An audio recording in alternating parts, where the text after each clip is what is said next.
আমাকে সে লাকসামে ঢুকতে দিবে না। 4 বছর পরে হোক, লাকসামে তো আমি আজকে চোরের মতো না, বীরের বেশে এসেছি, কিন্তু সে তো চোরের মতো লাকসাম থেকে পালিয়ে গিয়েছে। সেদিন মাহফিলে যত মানুষ ছিল, আজকে তো এখানে রাস্তাঘাট ধীরে ধীরে ব্লক হয়ে যাচ্ছে, জায়গা হচ্ছে না। চেয়ারম্যান শামীম সে বলেছিল, তারপরে আমার নামে আবার মিছিলও দেওয়া হয়েছে। লাকসামে মিছিল দেওয়া নেই, আমার ফাঁসি চেয়েছে, মানববন্ধন হয়েছে লাকসামে। তারপর সে দম্ভ করে বলেছে শ্রোতাদের মোটর সাইকেল জ্বালিয়ে দিয়েছে। ওদের তো ইতিহাস খুব একটা ভালো না, এরা চোর আর চামারের দল। অনেকের মোটর সাইকেল চুরি করে হাইজ্যাক করে নিয়ে গিয়েছে। আমি তো এই এলাকার মেহমান ছিলাম, সে কেমন জনপ্রতিনিধি, তার গুন্ডা পান্ডা লেলিয়ে দিয়ে আমার গাড়ি ভাঙচুর করে দিয়েছে। ওসি সাহেব অনেক দেরি করে আসলেন। প্রিয় লাকসামবাসী, আপনাদের আজকের এই মাহফিলে এসে আমার মনে পড়ছে 2021 সালের 8ই ফেব্রুয়ারির কথা। সেদিন আমি অন্য আরেকটা মাহফিল থেকে এসে আপনাদের এই মাহফিলে অ্যাটেন্ড করেছিলাম। আমি সরাসরি এসে স্টেজে ওঠার কারণে আমি আপনাদের এলাকার পরিস্থিতি সম্পর্কে আমার ধারণা ছিল না। আমি আলোচনা চালিয়ে যাওয়ার সময় হঠাৎ করে সন্ত্রাসী বাহিনী যেভাবে অতর্কিতভাবে মাহফিলে ঢুকে মাহফিলকে বন্ডল করে দিয়েছিল, আমি বিষয়টি যদি আগে থেকে জানতে পারতাম তাহলে কোরআনের মাহফিলে অন্তত এই কোরআনওয়ালা লোকদের সামনে এসে কোরআনের মাহফিল বন্ধ করে দিয়ে যাওয়ার সুযোগ ওরা জীবনেও পেত না। কারণ আপনারা যারা আমাকে ব্যক্তিগতভাবে চিনেন, আপনারা জানেন সেই ফেসিবাদের আমল থেকেই আমি খুব স্পষ্টবাদী মানুষ, যেটা বলি সোজা সাপটা বলে ফেলি। আমি আসলে সেই দিন আজ করতে পারিনি, কারণ যখন তারা আসতেছিল বলতেছিল আমাদেরকে দাওয়াত করে আবার আমাদের বদনাম করে, আমি ভেবেছিলাম হয়তো বা এখানে এলাকাগত আভ্যন্তরীণ কোনো কোন্দল থাকতে পারে, সেজন্য আমি বিষয়টাকে বুঝতে পারি নাই। কিন্তু পরবর্তীতে যখন দেখলাম যে না, এরা স্বভাবজাত কোরআন বিরোধী, এটা যদি আগে থেকে আজ করতে পারতাম, সে চেয়ারম্যান হোক, এমপি হোক আর মন্ত্রী হোক আর প্রধানমন্ত্রী হোক আর প্রেসিডেন্ট হোক, আল্লাহর কালামের প্রোগ্রাম বন্ধ করে দিয়ে আর আল্লাহর মেহমানদের উপরে অতর্কিত হামলা করে চলে যাবে, এটা তো আল্লাহ তাআলার কোরআনের মাহফিলে আসা মেহমানরা অত সহজে ছেড়ে দিত না। 2021 সালের 8ই ফেব্রুয়ারি সেদিন সে রাতে কি ঘটেছিল এটা অনেকেরই এখনো অজানা, কারণ পুরো রাতের কাহিনী তো অনেকেই জানে না। আমি কি আলোচনা শুরু করার আগে সেটা আপনাদের সাথে শেয়ার করব?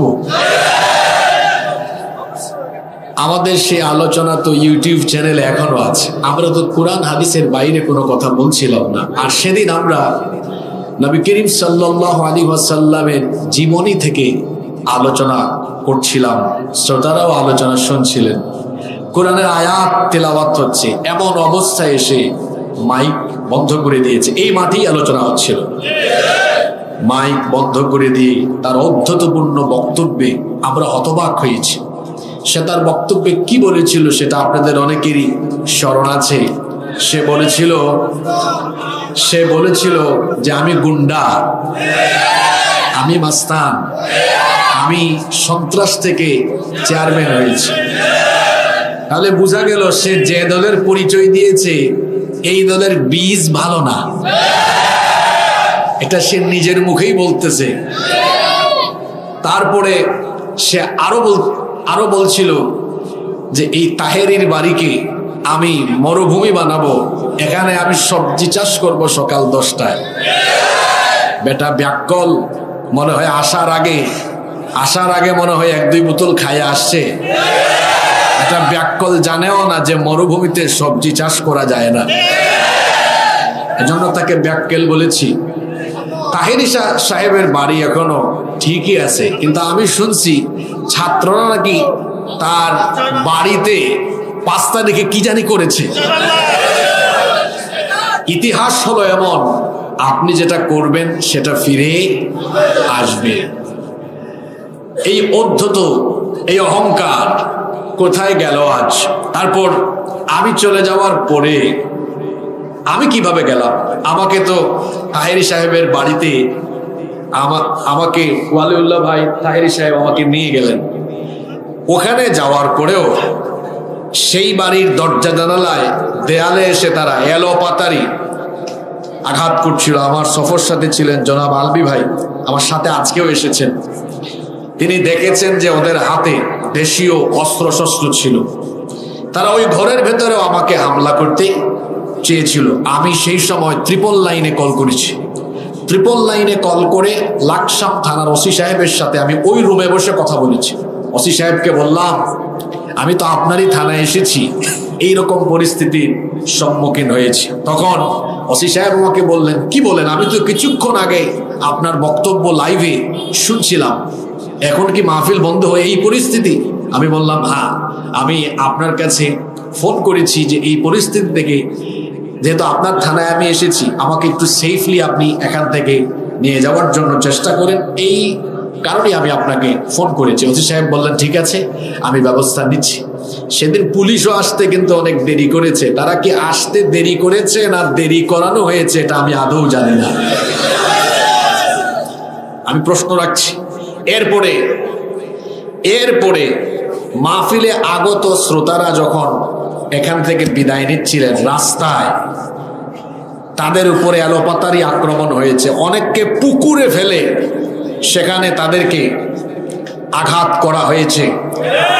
অনেক মানুষ সেদিন আহত হয়েছেন। শুধু এই নারায়ণপুরের নয়, দূর দূরান্ত থেকে সেদিন মানুষ এসেছিলেন। পুরা প্যান্ডেল ভরপুর ছিল। এমনকি মসজিদে ঢুকে কয়েকজন আশ্রয় নিয়েছে, মসজিদে ঢুকেও তাদের উপরে আক্রমণ করা হয়েছে। এখানে কয়েকটা ছেলে আসছিল আজকে, আমি আসার পরে দেখা করে গিয়েছে। সে বলতেছে আমাকে হুজুর মসজিদে ঢুকেও মেরেছে। আসার পরে ওসি সাহেব তাদের গাড়ি করে বললেন, যেহেতু আপনার গাড়ি ভাঙচুর হয়েছে, আমাদের সাথে চলেন, আমরা আপনাকে এগিয়ে দিব। আমার ড্রাইভার সাহেব গাড়িতে উঠলেন, একটা গ্লাসও নাই, সব ভাঙচুর। গাড়ির ভিতরে বাহিরে এমনভাবে তারা আঘাত করেছে, হেডলাইট, লুকিং গ্লাস, গাড়ির ভেতরে সিলিং, ইন্টেরিয়র সব ভেঙে চুরে টুকরা টুকরা একেবারে করে দিয়েছে। যাই হোক, আমরা লাকসাম পর্যন্ত গেলাম। ওসি সাহেব বললেন, এবার আপনি যেতে পারেন। আমি বললাম, আমাকে হাইওয়ে পর্যন্ত এগিয়ে দেন। আমরা আমাদের এই ভাঙা গাড়িতেই উঠলাম, কি আর করব, কারণ এই গাড়ি হলো এমন, লুকিং গ্লাস এই নাই। লুকিং গ্লাস ছাড়া গাড়ি ড্রাইভ করা কতটা রিস্কি চিন্তা করেন। লুকিং গ্লাস নাই, ফ্রন্ট গ্লাস নাই, তারপরে সাইডে যে গ্লাসগুলো আছে ডোরের সাথে ওগুলোও নাই। মানে একটা খোলামেলা রিক্সা বলতে পারেন হয়ে গেছে। এই কুয়াশার রাতে, ঠান্ডার রাতে আমরা এখান থেকে এইভাবে বাতাস খাইতে খাইতে, বাতাস লাগতেছে, এই ঠান্ডার মধ্যে গাড়ি 30-40-এ চালায় কোনো মতে আমরা ফজরের পরে গিয়ে চট্টগ্রামে পৌঁছেছি। এরপরে জানতে পারলাম এখানে সেলিম ভাই সহ আয়োজক কমিটির অনেকের বাড়িতে ঢুকে তারা হামলা করেছে, অনেকের নামে মিথ্যা মামলা দিয়েছে। এই দাম্ভিকতা, এই অহংকার, এই জুলুম, নির্যাতন, এগুলো তো কোনো জালেম মরার আগে তার শাস্তি উপভোগ না করলে আল্লাহর দেওয়া ওয়াদা, কোরআনের এই কথা মিথ্যা হয়ে যাবে। কারণ আল্লাহ তো কোরআনে কারিমে বলেছেন, আমি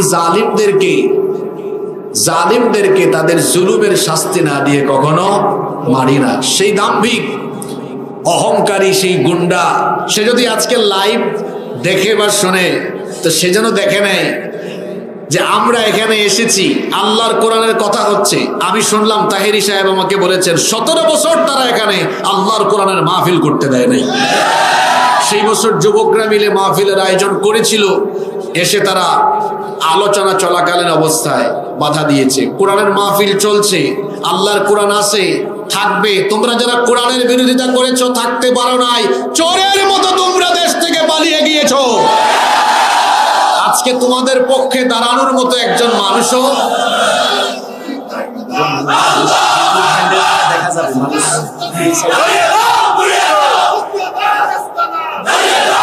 না, জ্বালানো পুরানো তো আমাদের মাহফিলের স্লোগান হতে পারে না। জ্বালানো পুরানো ওদের কাজ।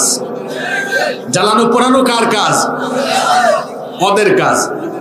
জ্বালানো পুরানো ওদের কাজ। আমরা জ্বালানো পুরানোর কথা বলি না। তবে ওয়াজ দিয়েও এই ৩৬কে আমরা, ৩৬ মানে বুঝেন? ৩৬ মানে কি? ৩৬ জুলাইয়ের পাবলিক যারা আর কি, ৩৬-এর সেনাবাহিনী এখানে আছে না? ৩৬-এর বাহিনী আছে না? এই ৩৬-এর বাহিনীকে আমরা অনেক সময় দমাতে পারি না। কেমনে দমাবো বলেন? এই ৩৬-এর বাহিনীর গায়ে তো টকবকে তাজা রক্ত, এরা যুবক মানুষ। আমি তো প্রায় সময় বলি, যুবকরা হচ্ছে স্রোতের মতো, স্রোতের সামনে যা আসে তা যেমন ভেসে যায়, তেমনি ৩৬-এর সামনে ৩১, ৩২, ৩৩ যাই আসবে সব একেবারে ভেসে যায়। তো ৩৬ কি বুঝাবেন কি দিয়া? তারপর আমরা একটু বুঝাই যে ভাঙা চোরা আগুন লাগায় দেওয়া এটা ওদের কাজ, এটা আমাদের কাজ।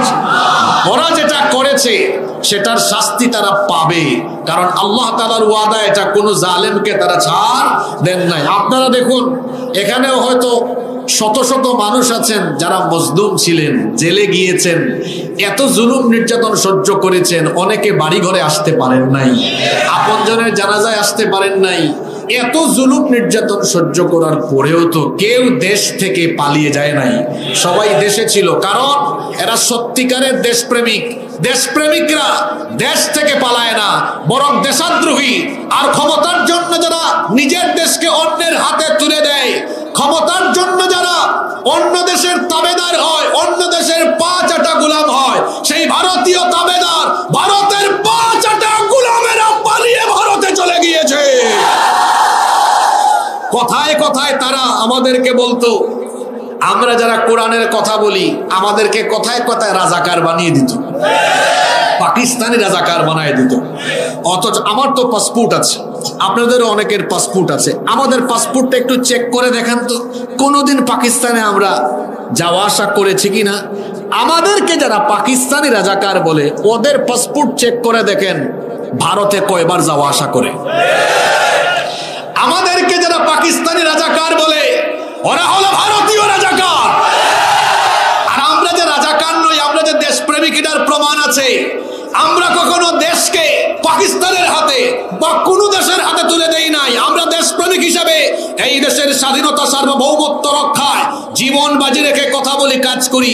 কিন্তু তোমরা দুনিয়াবি স্বার্থে, ক্ষমতার স্বার্থে তোমরা ভারতীয় রাজাকার সেজে এই দেশের সবকিছু ভারতের হাতে তুলে দিয়ে ভারতের পা চাটা গুলামি করে যখন এই দেশের জনগণের সামনে দাঁড়াতে পারো নাই, তখন ভারতীয় রাজাকাররা চোরের মতো ভারতেই পালিয়ে গিয়েছে।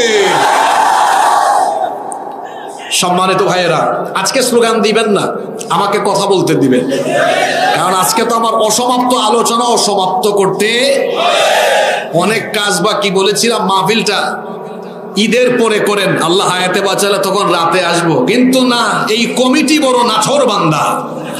যুবকরা বলতেছে আসতেই হবে, মানে এমন একটা ভাব তারা নিছে আমি না আসলে তুলে নিয়ে আসবে। তো কি আর করা, যুবকদের কথা তো ফেলা যায় না, কারণ এই যুবকরাই হলো আমাদের সম্পদ। এই যুবকরা আমাদের দেশকে ভালোবাসে। এই যুব সমাজ যতদিন সঠিক পথে থাকবে এই দেশে ভিনদেশি কোনো তাবেদার প্রতিষ্ঠা হবে না ইনশাআল্লাহ। আল্লাহ আমার এই লাকসামের যুবক ভাইদেরকে দিনের জন্য কবুল